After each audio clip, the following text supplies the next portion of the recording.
안녕하세요. 30대 초반의 여성입니다. 얼마 전까지는 결혼을 앞두고 있었어요. 결혼을 약속했던 남자친구와는 지금은 남남이 되어버렸습니다. 결혼을 장사로 생각하려던 것도 모자라 아들 장가 보내는 걸 핑계로 어떻게 한몫 챙겨보려던 남자친구 어머니에게 질려서 그렇게 되었네요. 자랑할 만한 일은 아니지만 그래도 어디 말하지도 못할 일이라서 쉬쉬하고 있다가 이렇게 제 속이나마 조금 후련해보고자 이렇게 사연을 적게 되었습니다. 저와 남자친구는 술자리에서 만났습니다. 모처럼 친한 여자친구들하고 모였던 자리인데 우연히 남자친구 테이블과 합석을 하게 되었어요. 저는 그런 자리를 좋아하지 않는데 다른 친구들이 원하니 어쩔 수가 없었네요. 그러다 남자친구와 바로 옆에 앉게 되었고 몇 마디 이야기를 나누게 되었는데 생각보다 말이 너무 잘 통하는 거예요. 어느덧 시간은 늦어 집에 가야 할 시간이었고 남자친구가 다시 한번 만나고 싶다면서 제 연락처를 물어보더군요. 저도 술이 어느 정도 오른 탓에 제 연락처를 주긴 했지만 진짜 연락이 올 거라곤 생각지 못했습니다. 하지만 이튿날 남자친구가 저에게 잘 들어갔냐며 연락을 해왔고 그 일을 계기로 저희는 2주 동안 5번이나 더 만났어요. 대화도 잘 통하고 취향도 비슷해서인지 금방 사귀는 사이가 되었습니다. 남자친구와 사귀고 1년 정도 지나자 남자친구는 저를 자기 가족에게 소개시키고 싶어 했습니다. 하지만 저는 결혼에 대한 확신 없이 굳이 가족까지는 만날 필요가 없다고 생각했어요. 이유가 어떻든 사람끼리 만나면 정이 들기 마련인데 제가 남자친구랑 헤어지기라도 하면 마음 아프니까요. 그렇게 1년이란 시간이 더 흐르고 제 생일이었습니다. 남자친구가 저에게 프로포즈를 해왔어요. 꿈에 그리던 장미꽃에 촛불이 켜져 있는 그런 로맨틱한 프로포즈는 아니었지만요. 사실 사귀면서 알게 된 건데 남자친구의 수입은 어머님이 관리하고 계셨습니다. 처음엔 저도 이해할 수가 없었어요. 하지만 남자친구가 이유를 설명해주고 나니 남자친구의 입장도 이해가 가더라고요. 남자친구 아버님은 삼형제 중 맞으신데 책임감이 대단하셨답니다. 그런 분과 결혼하신 어머님은 아버님의 두 동생을 당신 자식처럼 키우셨대요. 하지만 아버님 머리는 시원찮았고 그나마도 툭하면 술값이며 도박빚으로 날려버려서 어머님이 설거지다 뭐다 생고생을 하시며 집안 살림을 꾸려나가셨답니다. 그래도 덕분에 두 삼촌들 다 대학 나오고 남자친구까지 번듯하게 키워내신 분이세요. 그렇다 보니 당신 스스로 살아오신 방식에 대해서 자부심이 대단하셨습니다. 10원짜리 동전 하나 허투루 쓰신 일이 없으셨고 동네 아주머니들한테 지독하다 손가락질 받으며 사셨지만 한 점 부끄러움 없으시다 이거였지요. 사정이 그렇다 보니 남자친구의 월급 관리도 어찌 보면 당연히 어머님이 하셔야 하는 일이 되었고요. 남자친구 말에 의하면 월말에 카드 명세서가 날라오면 어머님이 하나씩 다 따져보시고 물어보신다고 했습니다. 상황이 그렇다 보니 남자친구가 소위 딴 주머니를 찬다는 건 거의 불가능한 상황이었지요. 그 와중에 이벤트는 가당치도 않았고 저도 잘 알고 있었습니다. 그나마 어떻게 용케도 반지 하나는 준비했다 싶어서 그게 참 감동적이었어요. 이런 남자랑 어떻게 결혼하려고 했냐고요? 남자친구 말이 어머님께서 분명히 자기가 결혼하게 되면 경제권을 넘겨주신다고 약속하셨다 했습니다. 저는 그 말을 철석같이 믿었고요. 아무튼 본론으로 돌아와서 프로포즈를 받고 며칠 뒤가 남자친구 아버님의 생신이었습니다. 남자친구는 그때 집에 같이 가서 식사도 하고 인사도 드리면 어떻겠냐고 물었습니다. 저도 그게 좋은 생각 같았어요. 아버님이 좋아하신다는 홍삼 세트와 어머님 선물로 꽃바구니를 준비했어요. 나름 선물 중에서는 무난하다고들 하는 걸로 준비를 했는데 저는 이걸로 욕을 먹게 될 줄은 정말 상상도 하지 못했습니다. 저도 본가가 서울이었고 남자친구도 본가가 서울이었기 때문에 이동 자체가 어렵거나 복잡하지는 않았습니다. 하지만 남자친구의 동네에 도착했을 때 워낙 비슷하게 생긴 연립주택들이 많아서 조금 고생하긴 했네요. 남자친구에게 집 앞으로 나와달라고 부탁을 하기 위해 전화를 걸었지만 받질 않더라고요. 결국 양손에 짐을 든 상태에서 이 골목 저 골목 뒤지느라 약속했던 시간보다 10분 정도 늦게 도착했습니다. 초인종을 누르니 어머님이 나오셨는데 반겨주는 기색이 아니라 저를 한번 힐끗 보시더니 시큰둥하게 들어오라고 하시더군요. 그런데 그 눈빛엔 며느리 될 사람을 처음 만난다는 기색은 전혀 없었고 짧은 찰나지만 첫 인상으로 저를 평가하시는 느낌이라 괜히 주눅이 들었습니다. 물론 제가 지나치게 생각했을 수도 있지만 다정하게 인사 한마디 안 해주시니 서운했어요. 제가 남자친구에게 좀 나와주지 그랬냐고 살짝 투정을 부렸더니 어느샌가 그걸 들으신 어머님께서 어른들 앞에서 남편 될 사람 무안 주는 거 아니라며 한마디 하셨습니다. 저도 모르게 죄송하단 소리가 입에서 튀어나왔어요. 시부모님께 드릴 선물을 들고 있는 두 손이 민망하여 일단 것을 한쪽에 내려놓으니 어머님께서 이쪽으로 가져오라 하셨습니다. 아버님 선물을 보시더니 얼마 줬냐고 물으시더군요. 정확히 얼마짜리라고 말씀드리는 것도 좀 웃긴 것 같아서 잘 모르겠다고 둘러댔습니다. 그러자 당신 핸드폰을 꺼내서는 검색을 해보시더라고요. 가격이 궁금하신 그 마음이 이해가 안 되는 건 아니지만 그래도 그렇지 사온 사람이 앞에 있는데 저를 바로 앞에 두고 그게 얼마나 하는지 가격을 찾아보는 건 예의가 아니지 않나요? 저도 물건 살 때 최저가 확인하고 사긴 하지만 선물 받은 걸 굳이 찾아보고 하진 않거든요. 특히나 당사자 앞에서 그건 실례잖아요. 제가 사간 홍삼이 10만 원이 조금 넘는 제품이었는데 어머님께서는 저더러 너는 돈을 쓸 때 무슨 기준으로 쓰냐며 물어보시더군요. 무슨 뜻인지 잘 모르겠어서 그게 무슨 말씀이시냐고 물어봤더니 인터넷에 홍삼이라고 검색하면 얼마나 많은 제품이 나오는 줄 아냐입니다. 저는 아버님 드릴 거라서 제일 유명한 회사 거로 산 거라고 말씀드렸더니 저보고 세상 물정을 그렇게 모르냐고 그게 다 상술에 놀아나는 거라고 홍삼이 다 거기서 거기지 회사가 너 같은 애들 꼬시려고 얼마나 광고에 돈을 많이 쏟아붓는 줄 아냐면서 다음부터는 제일 싼 거로 사오던지 아니면 그냥 돈으로 가져오라고 하셨습니다. 비록 제가 홍삼을 직접 만든 건 아니지만 엄연히 제 마음과 성의가 들어간 건데 그렇게 말씀하시니 너무 야속하게 느껴졌습니다. 하지만 어머님은 제 불편한 마음은 눈치채지 못하셨는지 하시던 말씀을 계속하셨어요. 꽃 같은 것도 나가면 길바닥에 천지가 꽂히고 풀떼기라면서 이런 걸 왜 돈 주고 사냐고 하셨습니다. 꽃이 보고 싶으면 산에 가면 된다고요. 그러면 공기도 좋고 건강도 좋아진다며 당신 아들이 벌어다 주는 돈을 앞으로 제가 이렇게 허투루 쓸까봐 겁난다 하시더군요. 남자친구 딴에는 어떻게든 제 편을 들어주려고 원래는 제가 엄청 아껴 쓰고 절약하는 성격인데 오늘은 인사 온다고 잘 보이고 싶어서 돈을 쓴 거라고 어머님더러 이해해 주랍니다. 그러면서 저한테 얼른 죄송하다고 다음부터는 한 번 더 생각하겠다고 사과드리래요. 너무 황당하고 어이가 없었는데 얼떨결에 남자친구가 말하라는 대로 말씀드렸습니다. 내 돈 주고 사가지고 온 선물을 가지고 죄송하다고 사과를 드렸네요. 다음에는 어머님이 말씀하신 대로 미리 잘 알아보고 하겠다고요. 밥 먹는 동안에는 대화 아닌 대화가 오갔습니다. 어머님은 계속해서 물가가 올랐다. 계란은 그래도 어디가 싸다. 뭐 정말 돈하고 관련된 이야기만 하셨고 아버님은 식사를 어찌나 빨리 하시는지 말도 못 붙이겠더라고요. 그나마 착한 남자친구가 어머님이 말씀하시는데 맞아요 네네 하면서 맞장구만 쳐주고 있었고 저는 말 그대로 꺼다 놓은 보릿자루 마냥 구석에 있었습니다. 게다가 정말 마음 상하는 일이 있었는데요. 사람이 넷인데 갈치는 세 토막만 올라와 있더라고요. 하신다는 말씀이 마트에 갔는데 한 팩에 5,000원이더래요. 그 말이 진짠지 어쩐지는 모르겠지만요. 그러면서 어머님이 먼저 한 토막 집어가시고 아버님 한 토막 집어가시니 당연히 한 토막이 남았지요. 남자친구가 그 남은 한 토막을 저 먹으라고 제 앞으로 밀어주더군요. 그러자 어머님이 남자친구에게 그럼 넌 뭘 먹냐며 벌써부터 여자한테 다 퍼준다 어쩐다 하시더니 당신 거 먹으라고 하시며 어머님 밥 위에 올라갔던 갈치 한 토막을 남자친구에게 주셨습니다. 그 모습을 보는데 제가 그 남은 마지막 한 토막을 먹었다간 곱게 소화 못 시키겠다 싶더라고요.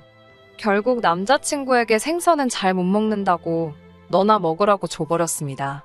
제가 살면서 갈치를 못 먹어본 것도 아니지만 어째서 마음 씀씀이가 저러신가 불쌍한 생각까지 들더라고요. 코로 들어가는지 입으로 들어가는지 알 수 없었던 식사를 마치고 거실에 모여 앉았습니다. 언제 깎아두신 건지 모를 정도로 갈색으로 변해버린 사과를 꺼내오시더라고요. 남자친구는 아무렇지도 않은 듯 먹었지만 저는 차마 손이 안 가더군요. 그 모습을 본 아버님께서 어제 먹던 거를 손님한테 내오는 사람이 어딨냐고 어머님한테 한마디 하셨습니다. 그러자 어머님께선 이거 생만 변한 거지 맛은 똑같다면서 먹어도 안 죽는답니다. 보다 못한 아버님이 부엌에 가셔서 사과 2알 가지고 오셨는데 그것마저도 멍이 든 사과였습니다. 그제서야 이게 어머님 원래 생활 방식이라는 생각이 들더라고요. 누구도 바꿔놓을 수 없을 거란 것도 알 수 있었고요. 다른 사람들은 예비 시댁에 인사를 드리러 갈 때 어떤 마음가짐으로 가는지 모르겠지만 저는 저만 평가받으러 가는 자리라고 생각하지 않았어요. 예비 시부모님도 당신들의 기준을 가지고 저를 평가하시겠지만 저도 제 나름의 기준으로 그분들이 어떤 분들인지 파악하러 가는 자리라고 생각했습니다. 그런 의미에서 오늘 만난 남자친구의 부모님은 어려운 분들이셨어요. 그나마 아버님은 어머님의 기세에 눌려서 그렇지 별나신 분은 아니신 것 같았어요. 문제는 어머님이셨지요. 사간 선물 가격 따지시는 것도 그렇고 음식 가지고 야박하게 구시는 것도 그렇고 별거 아닌 것 같으면서도 괜히 신경 쓰이더라고요. 결혼 전부터도 이 모양인데 결혼하고 난 뒤에는 제가 어떤 대접을 받게 될지 안 봐도 눈에 선하더라고요. 고민 끝에 어머니께 말씀드렸습니다. 참고로 저희 어머니는 주변 사람들에게 퍼주는 걸 워낙 좋아하시는 분이세요. 맛있는 음식이 있으면 친구분들 집에 직접 가져다 주시고 시골에서 할머니가 상추나 호박 같은 거 보내주시면 이웃들하고 나눠 드시고요. 연말에는 복지관에 케이크도 몇 개씩 사다가 보내시는 그런 분이십니다. 어머니께서는 오늘 있었던 일을 들으시곤 크게 충격을 받으신 눈치였어요. 절대로 저희 어머니처럼 사는 게 옳고 남자친구 어머님처럼 사는 게 그르다는 건 아니에요. 평생을 남으로 지내온 집안인데 각자 살아온 방법이 있을 테고 그 방법에 정석이라거나 우선순위가 있다고 생각하지는 않습니다. 하지만 저희 집이나 남자친구 집안의 분위기가 서로 판이하게 다르다는 건 사실이었잖아요. 저희 어머니께서도 곰곰이 생각하시다가 저에게 아무래도 이 결혼을 하게 되면 제가 마음고생을 많이 하게 될 것 같은데 그래도 하고 싶냐고 물으셨습니다. 솔직히 저도 그럴 것 같아서 무섭긴 한데 남자친구와 얼마나 만나왔고 제가 얼마나 만나온 건 둘째 치더라도 남자친구는 정상적인 사람이고 생각하는 것도 어머님과는 다르다고 결혼을 한다고 해서 내가 남자친구 어머니와 살게 될 것도 아닌데 남자친구 문제가 아니라 어머니 때문에 결혼을 하지 않는 게 맞는 건가 솔직히 헷갈린다고 말씀드렸습니다. 그러자 어머니께서 그럼 상견례부터 먼저 진행해 보는 게 어떻겠냐고 엄마 대 엄마로 만나보고 서로 조율할 수 있는 게 있다면 다시 이야기해보는 게 방법이 아니겠냐며 저를 달래주셨습니다. 그렇게 상견례 자리까지 갖게 되었습니다. 남자친구 말이 부모님이 차가 없으시니 집에서 가까운 쪽에 자리를 잡기를 원하신다고 하는데 그래봤자 양가가 다 서울인데 서울만큼 대중교통이 잘 되어 있는 곳이 또 어디 있다고 뭐하러 남자친구 부모님 편의만 받으리냐 하는 생각이 들었어요. 아마 오기가 생겨서 더 그랬을 거예요. 그래서 대중교통을 이용하면 양가에서 거의 중간쯤에 위치한 곳에 장소를 잡게 되었습니다. 그래도 찾고 찾아서 상견례 장소로 아주 유명한 한정식집으로 잡았어요. 다른 식당도 많았지만 상견례라고 하면 사실 한정식집에서 하는 게 가장 무난하잖아요. 그런데 남자친구 어머님께서는 메뉴를 보시더니 혼잣말처럼 집에서 맨날 해먹는 게 한식인데 뭐하러 이 먼 곳까지 나와서 이 비싼 돈을 주고 쌀밥을 또 사 먹느냐며 중얼거리시더군요. 그런데 그 소리가 다른 사람들도 들을 수 있을 정도로 컸기 때문에 순식간에 분위기가 냉랭해졌지요. 남자친구는 가끔은 남이 해주는 음식도 먹고 그래야 하지 않겠냐며 어떻게든 어머님 기분을 맞춰드리려고 노력하고 있었는데 그 모습을 보고 있자니 짠했습니다. 능숙하게 저러는 걸 보니 하루 이틀 저러시는 것도 아닌 것 같고 남자친구도 어머님을 달래드리는데 선수가 되어 있는 것 같았어요. 그와 동시에 우리가 앞으로 결혼하고 나서도 남자친구가 매번 어머님 편에서 저렇게 비위를 맞춰드리려고 하는 꼴을 제가 바로 옆에서 볼 수 있을까라는 생각이 들었어요. 어른들끼리 가벼운 인사를 나누면서 조금 분위기가 누그러지는 듯 했습니다. 어머님께서 먼저 남자친구에 대해 이야기를 꺼내셨어요. 당신 아들이지만 참 착하고 순하다고요. 졸업하자마자 번듯한 회사에 취직해서 지금 승진도 2번이나 했고 담배도 안 핀답니다. 요새 이런 남자가 어딨냐면서 당신이 처녀였으면 결혼해달라고 목을 맸을 거랍니다. 저희 어머니께서도 질세라 제 자랑을 하셨습니다. 곱게 키워서 좋은 대학 졸업시켰더니 바로 대기업까지 들어가서 부모 어깨에 힘들어가게 해줬다고요. 그러면서 저희 딸도 담배 안 핀다고 한마디 덧붙이셨는데 하마터면 웃음이 나올 뻔했습니다. 어머님이 자랑 같지도 않은 걸 자랑이라고 덧붙이신 게 꼴보기 싫으셨던 모양이에요. 어느 정도 양가 어머님들의 자식 자랑이 오가고 나서 본격적으로 결혼식에과 신혼 살림에 관한 이야기가 나왔습니다. 남자친구 어머님께서는 요즘에 남녀가 어디 있냐면서 반반씩 부담하자고 하셨고 저희 어머니도 그 점에 대해서는 이견이 없다 하셨습니다. 그런데 문제는 반반씩 부담하는 데 있어서 서로 생각하는 금액이 달랐습니다. 저희 어머니는 양쪽에서 1억 5천씩 그렇게 합쳐서 3억은 있어야 서울에 그래도 전세 아파트 하나는 구하지 않겠냐 말씀하셨습니다. 하지만 남자친구 어머님께서는 처음부터 그렇게 여유있게 시작하면 애들이 소위 배가 불러서 안 된답니다. 무조건 고생을 해봐야 된다고요. 그러면서 아버님 서재와 남자친구가 쓰는 방을 내어줄 테니 저희가 시댁에 들어와서 살게 하면 어떻겠냐고 하십니다. 그리고 지원해 주시려던 1억 5천은 당신한테 맡기면 당신이 잘 관리해 주시겠다고요. 당연히 저희 어머니께서 그게 무슨 말씀이시냐 말도 안 된다고 했죠. 그러자 남자친구 어머님께서는 1억 5천을 생판 남한테 주고 전세로 들어가 살면 그건 그 집주인의 배만 불려주는 꼴인데 뭐하러 그러냐며 차라리 저희가 한 집에 들어와서 살면 제가 자기한테 살림도 배우고 저희 어머니는 맡겨놓은 돈으로 이자 몇 푼이라도 벌 수 있으니 그거야말로 누이 좋고 매부 좋고 일석이조가 아니고 뭐겠냐고 하시더라고요. 듣다 못한 남자친구도 아버님도 그게 무슨 소리냐고 적당히 좀 하라고 어머님을 말리려고 들었지만 제가 보기엔 소용없었습니다. 오로지 어떻게든 그 1억 5천을 당신 주머니에 넣어야겠다는 생각뿐이신 것 같았어요. 저희 엄마도 어떻게든 대화 주제를 돌리려고 노력하셨습니다. 집 문제는 다시 천천히 이야기하기로 하고 그럼 혼수나 예단은 어떻게 했으면 좋겠냐고 하니 어머님께서는 혼수는 걱정하지 말라 하셨습니다. 본인 집에 밥솥이며 냉장고며 다 있는데 그런 게 뭐가 필요하냐고요. 그냥 몸만 들어와서 살면 된다고. 그리고 원한다면 아버님 서재와 남자친구가 쓰는 방 사이에 있는 벽을 트고 문을 만들어서 거기를 한 방처럼 크게 쓸 수 있게 만들어주고 도배랑 장판도 새로 해주신답니다. 마침 남자친구 방이 남향이라 그쪽은 해도 잘 든다고 하시는데 어이없어서 실소만 나왔어요. 그러면서 활용점정이랄까요.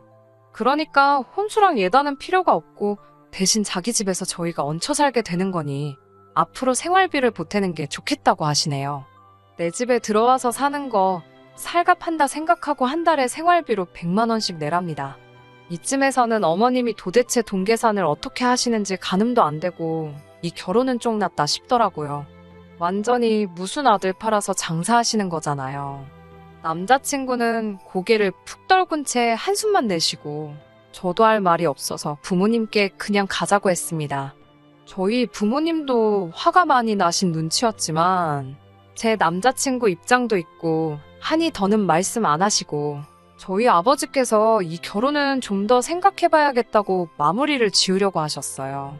결혼이 파토가 나는 쪽으로 이야기가 돌아가니 어머님은 혹시 1억 5천이 많아서 문제냐고 그럼 그 돈은 알아서 굴리시고 일단 애들만 그 집에서 신혼살림을 차리는 게 어떻냐고 하시면서 생활비만 주면 자기는 상관이 없다고 하는 겁니다. 보다 못한 저희 어머니께서 저희는 딸을 그 집에 들어가 살게 할 생각이 없다고 이제 시작하는 애들인데 시집살이를 시킬 생각이 없다고 못을 박으셨어요. 그리고 어머님한테 혹시 애들 따로 살게 하실 생각이 전혀 없으시냐고 단도직입적으로 물어보시더군요. 그러자 어머님께서는 그럼 다른 사람한테 그 돈 주고 이자 벌게 해주는 건데 왜 그런 짓을 하냐고 왜 내 돈으로 얼굴도 모르는 사람들 배를 부르게 해줘야 하는 거냐며 오히려 저희 어머니를 한심하게 보더라고요. 대화가 안 되더군요. 막말로 돈에 환장해서 어디다 투자를 하시겠다는 것도 아니고 1억 5천 돈 2년 동안 어디 묶어놔봤자 이자가 도대체 얼마나 된다고 저렇게 아들 결혼을 담보로 환장을 하시는 건지 이해할 수도 없었고 이해하고 싶지도 않았습니다. 결국 저도 남자친구에게 미안하다고 이 결혼은 못할 것 같다고 말했습니다. 남자친구도 차마 저를 잡지 못하더라고요. 남자친구가 어머님께 도대체 자기 돈은 얼마나 있는 거냐고 묻는 게 어렴풋이 들렸고 액수는 정확히 들리지 않았지만 남자친구가 주먹으로 식당벽을 내려치는 걸 언뜻 보았어요. 모르긴 몰라도 액수가 남자친구 기대보다 많이 적었던 모양입니다. 그리고 마지막까지 화장실을 다녀왔는데 아직 계산이 안 되었다고 하더라고요. 그래서 카드를 꺼내는데 뒤따라온 남자친구가 자기가 낸다더군요.